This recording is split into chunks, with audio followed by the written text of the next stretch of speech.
तर मंडळी, यावर्षी 2 मार्च 2026 वार सोमवार या दिवशी आली आहे होळी पौर्णिमा। तर यावर्षी हुताशनी फाल्गुन पौर्णिमेला लागणार आहे चंद्रग्रहण।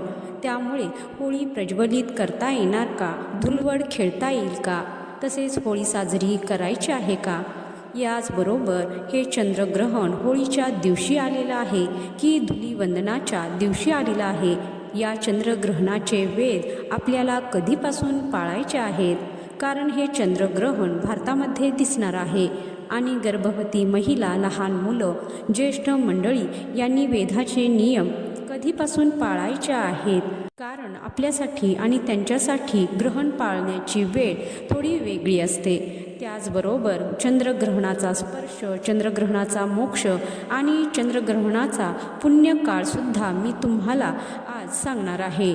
होळी, धुलीवंदन आणि चंद्रग्रहणाबद्दल संपूर्ण माहिती या एकाच व्हिडिओमध्ये तुम्हाला मिळणार आहे। त्यामुळे व्हिडिओ जराही स्किप न करता अगदी शेवटपर्यंत नक्की पहा आणि कमेंट बॉक्समध्ये जय श्री स्वामी समर्थ लिहायला विसरू नका। तर यंदा 2026मध्ये हुताशिनी म्हणजेच होळी पौर्णिमा ही 2 मार्च सोमवारी सायंकाळी 5:55 सुरू होत आहे आणि पौर्णिमेची समाप्ती ही 3 मार्च रोजी मंगळवारी सायंकाळी 5:07 होणार आहे।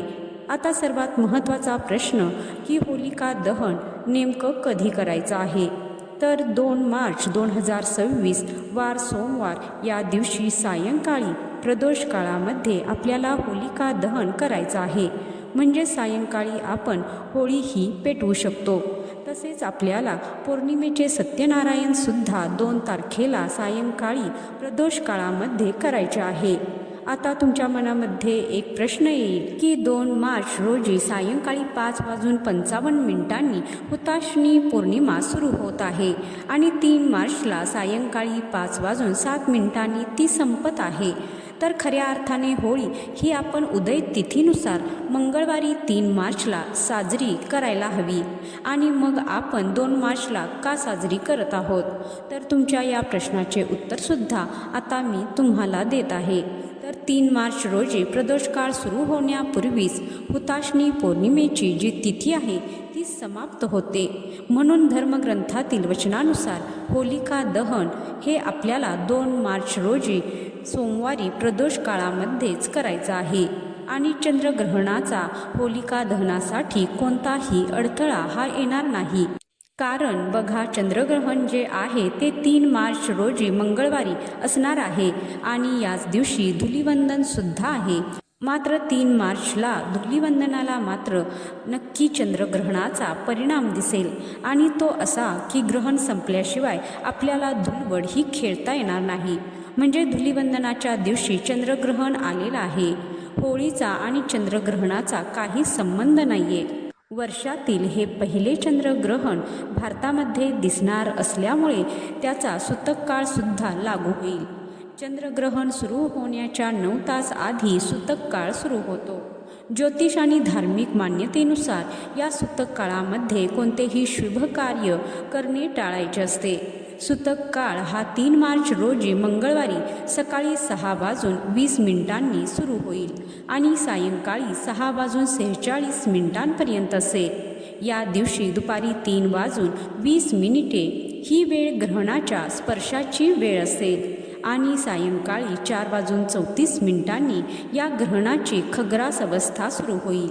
या दिवशी सायंकाळी 5:03 हे ग्रहण मध्यावर येईल आणि त्यानंतर याच दिवशी सायंकाळी 5:33 चंद्रग्रहणाची फक्त खग्रास अवस्था संपेल। मात्र या चंद्रग्रहणाचा मोक्ष अर्थात संपूर्ण चंद्रग्रहण हे या दिवशी सायंकाळी 6:46 संपेल।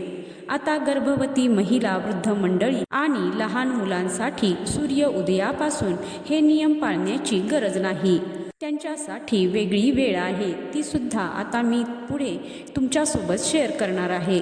मात्र ज्या महिला गर्भवती नाही आहेत, ज्या महिला जे पुरुष आजारी नाही आहेत, अगदी वयोवृद्धसुद्धा नाही आहेत, अशा सर्वांनी ग्रहणाचे नियम मंगळवार दिनांक 3 मार्च रोजी सकाळी 6:20 किंवा त्या दिवशीच्या सूर्योदयापासून ते सायंकाळी ग्रहणाच्या मोक्षापर्यंत म्हणजे काय तर सायंकाळी 6:46 आपल्याला पाळायचा आहे. 3 मार्च रोजी दुपारी 3:20 ग्रहण स्पर्श सुरू होईल. तो ग्रहणाचा मोक्ष हा 6:46 असेल. या काळामध्ये सूतक काळ सुरू होताच मंदिराचे दरवाजे बंद केले जातात. तसेच यावेळी नामजप आणि श्लोक पठण यांना विशेष महत्त्व आहे. त्यामुळे ग्रहणाच्या काळात किंवा सूतक काळामध्ये तुम्ही नामस्मरण करू शकता. जी मंत्र स्तोत्र तुमची पाठ आहेत ती सुद्धा तुम्ही म्हणू शकता. जर तुम्ही गुरुमंत्र घेतलेला असेल तर गुरुमंत्राचा जपसुद्धा या ग्रहण काळामध्ये तुम्ही करू शकता. तुम्हाला जर एखादा मंत्र सिद्ध करायचा असेल तर तोही तुम्ही या ग्रहण काळामध्ये करू शकता. आणि जी मंत्र स्तोत्र तुम्हाला मोबाईलवर ऐकायला आवडतात तर तीही तुम्ही ऐकू शकता किंवा TV वर मोबाईलवर घरातील मंत्र स्तोत्र लावून ठेवा. म्हणजे सगळ्यांनाच ती ऐकायला मिळतील आणि नकळत का होईना ते देवाचे स्मरण करू शकतील. आणि आपल्या घरामध्ये मंत्रस्तोत्राचे जे ध्वनी आहेत उच्चार आहेत ते पसरतील. त्यामुळे घरातील वातावरणसुद्धा सकारात्मक राहील, प्रसन्न राहील. ग्रहण काळात आपण जे शिजवलेले अन्न आहे, जे साठवलेले अन्न आहे किंवा पाणी आहे तर त्या सर्वांवर तुळशीपत्र ठेवायचं आहे. गर्भवती महिलांनी त्याचबरोबर आजारी वयोवृद्ध लोकांनी लहान बालकांनी ग्रहणाचे नियम जे आहेत किंवा ग्रहणाचा जो काही वेद काळ आहे तो सकाळी 11 वाजल्यापासून ग्रहण मोक्षापर्यंत पाळावा. म्हणजेच काय तर 3 मार्च 2026 रोजी मंगळवारी सकाळी 11 वाजल्यापासून ते सायंकाळी 6:46 पाळायचा आहे. अशा वेळी या ग्रहण काळामध्ये गर्भवती महिलांनी एका जागेवरच बसायचं आहे. तुम्ही रिलॅक्स होऊन बसा. असं काही नाही की मांडीच घालून बसावं, उठून उभे राहावं. आपल्या घरातील जी मोठी मंडळी सांगतात त्याप्रमाणे रिलॅक्स आपण बसू शकतो. फक्त ग्रहण काळामध्ये आपली बोटं वगैरे मोडायची नाही आहेत. चाकूने विळीने काही चिरायचं नाही आहे, कात्रीने काही कापायचं नाही, पायाची अडी घालून बसायचं नाही आहे किंवा कोणाची वेणी देखील घालायची नाही. आपण स्वतःची देखील वेणी घालायची नाही, केस विंचरायचे नाहीत, ग्रहण बघायचं नाही, झोपायचं नाही. तर या गोष्टी करायच्या. बाकी आपण घरामध्ये फिरू शकतो, रिलॅक्स बसू शकतो. तुम्ही बेडवर बसा, सोफ्यावर बसा, खुर्चीवर बसा. त्यानंतर या ग्रहण काळामध्ये तुम्हाला जे संगीत आवडतं, जी गाणी तुम्ही ऐकू शकता किंवा जे स्तोत्र मंत्र तुम्हाला ऐकायला आवडतात ते मंत्र तुम्ही मोबाईलवर ऐकू शकता. किंवा जे स्तोत्र मंत्र तुमचे पाठ आहेत म्हणता येतात ते तुम्ही म्हणू शकता. किंवा तुमच्याकडे एखादं छानसं पुस्तक असेल तर ते देखील तुम्ही वाचू शकता. एखादा ग्रंथ असेल तर तो सुद्धा या ग्रहण काळामध्ये तुम्ही आवर्जून वाचू शकता. आणि हे काही करणं जर शक्य नसेल तर जो कोणता मंत्र तुम्हाला येतो तर पूर्ण ग्रहण काळामध्ये तुम्हाला मंत्र जप करायचा आहे. आपल्या पोटावर तुम्ही हात ठेवू शकता. पोटावर हात ठेवून किमान स्वतःला ऐकू येईल अशा आवाजामध्ये देवाचे नामस्मरण करण्याचा प्रयत्न करावा. असं म्हटलं जातं की आपल्या पोटावरती हात ठेवून स्वतःला ऐकू येईल अशा आवाजात जर आपण मंत्र स्तोत्र म्हटले तर आपल्या बाळाला सुद्धा त्याचे आशीर्वाद मिळत असतात आणि आपल्या बाळापर्यंत ती सेवा देखील पोचत असते. ग्रहण संपल्यानंतर घरातील सर्वांनी स्नान करायचं आहे.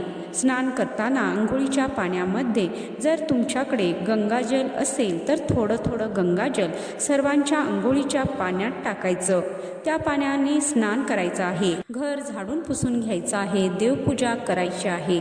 आणि त्यानंतर मग आपण जेवण वगैरे तुम्हाला ज्या काही गोष्टी असतील खायच्या प्यायच्या असतील तर त्या आपण यानंतरच करू शकतो. तर आता आपण या ग्रहणाच्या दिवशी काय करावं आणि काय करू नये, तर कोणते महत्त्वाचे नियम असतात की जे आपल्याला ग्रहण असल्यावरती पाळावेच लागतात किंवा ते पाळणे देखील आपल्या सर्वांसाठी अनिवार्यच आहे। तर बघा, आपल्या गावच्या सूर्यास्तापासून ग्रहणमोक्षापर्यंत अगदी अल्पकाळ हा ग्रहणाचा पुण्यकाळ असणार आहे। तर या ग्रहणाच्या काळामध्ये आपल्याला श्राद्ध तसेच जो काही दानधर्म असतो तर ही कर्मे करता येतील। आणि ग्रहणाचा जो काही वेद काळ आहे तर या वेद काळामध्ये स्नान, देवपूजा, नित्य कर्म, जप, श्राद्ध ही सर्व कामे आपल्याला ही करता येणार आहेत। तसेच बघा, ग्रहण काळामध्ये भोजन करणे टाळावे असे देखील सांगितले जाते। विशेषतः गर्भवती महिलांनी अधिक काळजी घ्यावी अशी समजूत आहे। मात्र ग्रहण काळात गर्भवती महिला पाणी मात्र पिऊ शकतात। आता ग्रहण सुरू होण्यापूर्वी अन्न शिजवणे टाळायला हवं। तसेच ग्रहणाचा जो सूतक काळ हा ग्रहण सुरू होण्याच्या 9 तास आधीपासून सुरू होतो, त्यामुळे आपल्याला सूतक काळ सुरू होण्याच्या आधीच अन्न शिजवून ठेवायचं आहे। आणि हे शिजवलेले जे अन्न असतं त्याच्यावरती आपल्याला तुळशीपत्र देखील ठेवायचं आहे। जे काही अन्नपदार्थ आपण बनवतो तर त्या प्रत्येक अन्नपदार्थावरती एक तुळशीचं पान ठेवायचं आहे। त्याचबरोबर आपल्याला पिण्याच्या पाण्यामध्ये सुद्धा तुळशीचं पान मिसळून ठेवायचं आहे, जेणेकरून जेव्हा ग्रहणाचा मोक्ष होईल म्हणजेच ग्रहण संपेल त्याच्यानंतर आपण हे अन्नपदार्थ खाऊ पिऊ शकतो। तर आजच्या या व्हिडिओमधून तुम्हाला ग्रहण, चंद्रग्रहण आणि होळी संदर्भातली संपूर्ण माहिती मिळालेली असेल, पण तरीसुद्धा अजून काही प्रश्न असतील तर खाली कमेंट बॉक्समध्ये विचारू शकता। आणि व्हिडिओ आवडला असेल तर व्हिडिओला लाईक करा, शेअर करा आणि चॅनलला सबस्क्राईब करायला विसरू नका। व्हिडिओ शेवटपर्यंत पाहिल्याबद्दल धन्यवाद। जय श्री स्वामी समर्थ। जय श्री गुरुदेव दत्त।